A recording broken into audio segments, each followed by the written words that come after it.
जो कल लिए गए वो 5,870 सैंपल संपूर्ण मध्य प्रदेश में लिए गए। संक्रमण दर हमारी 0.6363 है, जबकि रिकवरी दर हमारी 98.7 संपूर्ण प्रदेश की बनी हुई है। पिछले 24 घंटे में कोई पुलिसकर्मी संक्रमित नहीं हुआ है। कुल 2 एक्टिव केस पुलिस के जवानों के हैं।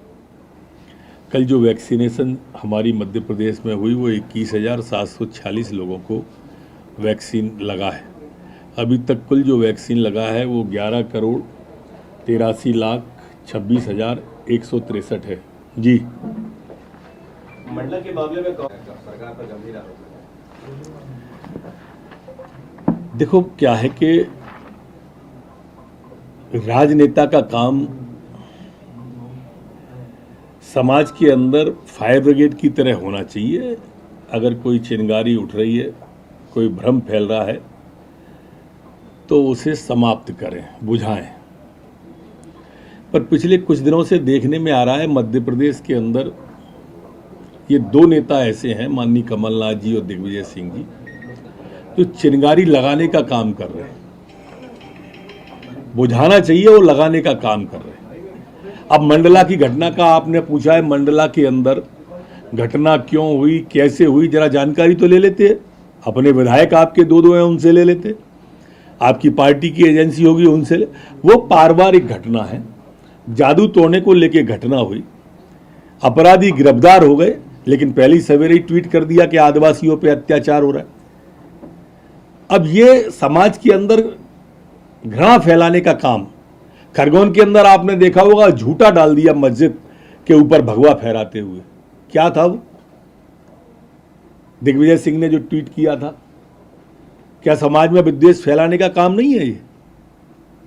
कल नीमच की घटना पर दरगाह की पक्षधारी कर रहे हैं आप। अरे आप घटना की जानकारी तो लो, मंडला की बात तो करो।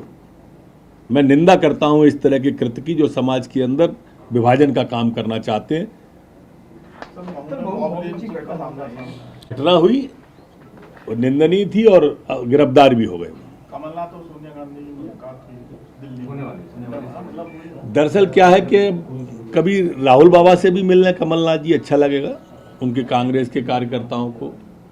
जब से इनने राहुल बाबा से मध्य प्रदेश में 2 लाख का कर्जा का झूठ बुलवाया है, तब से जो उससे आंख ही नहीं मिला रहे हैं आदरणीय राहुल गांधी जी से, आंख ही नहीं मिला पा रहे, इसलिए मिलते ही नहीं है उनसे। जाके माफी मांगे कि हमने किसानों से धोखे की बात झूठ बुलवा दी। राहुल जी सर, कमलनाथ सुझाव मांग रहे हैं जिला अध्यक्षों से 27% टिकट देने के लिए स्थानीय चुनाव में। इसमें सुझाव की आवश्यकता क्या है? ये तो अध्यक्ष का निर्णय है। ये दरअसल पिछड़ों की पीठ में जो इनने छुरा भोंका है कांग्रेस ने, जो उसके पाश्चाताप के तरीके हैं इनके। पिछड़े पूरे मध्य प्रदेश के जानते हैं कि इनके कारण से भाई भारतीय जनता पार्टी तो चुनाव में चली गई थी, आरक्षण के साथ चली गई थी, फार्म भर गए थे लोगों के, पैसे जमा हो गए थे लोगों के, इनने स्टे लगवाया। इसका जवाब देने की जगह भाजपा पे आरोप लगाना, जब एक उंगली किसी की तरफ उठाते हैं तो 3 खुद की तरफ उठती हैं। आचार्य प्रमोद कांग्रेस है यूपी में मदरसों पर आचार्य प्रमोद कृष्णन जो है वो अब जिस तरीके का बयान आया है उनका कि शिवलिंग को लेकर और राम मंदिर को लेकर वो कुछ अलग भाषा बोल रहे हैं कांग्रेस से हटकर।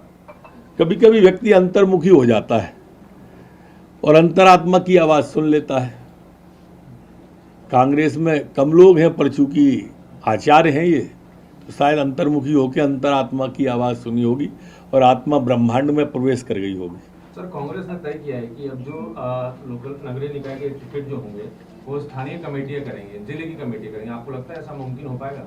नहीं, कांग्रेस में तो कभी संभव ही नहीं है। ऐसे वो धोखा दे सकते हैं सिर्फ। प्रहलाद पटेल से आपकी मुलाकात हुई है? देखो, मैंने अभी कहा कि जब से पिछड़े की पीठ में कांग्रेस ने छुरा घोंपा है, तब से हमारी पूरी पार्टी इस विषय को लेके सक्रिय है और परस्पर संवाद कर रहे हैं। और आप भी, चूंकि मामला सुप्रीम कोर्ट में आज चर्चा में आ सकता है, तो उस विषय को लेके हम सब परस्पर चर्चा में। सर, इंदौर में एक मंदिर है शिव जी का, वो लंबे समय से बंद है। पत्र लिखा है कि उसको भी खोला जाना चाहिए। हाँ, पत्र लिखा है, मैंने पढ़ा वो पत्र को। देखें क्या जवाब देते हैं अधिकारी। तो कांग्रेस कह रही कि सर्वे करा रहे हैं, गोपनीय सर्वे के आधार पर टिकट हम निकाय चुनाव प्रत्याशियों को देंगे। अब वो सार्वजनिक करें या गोपनीय करें,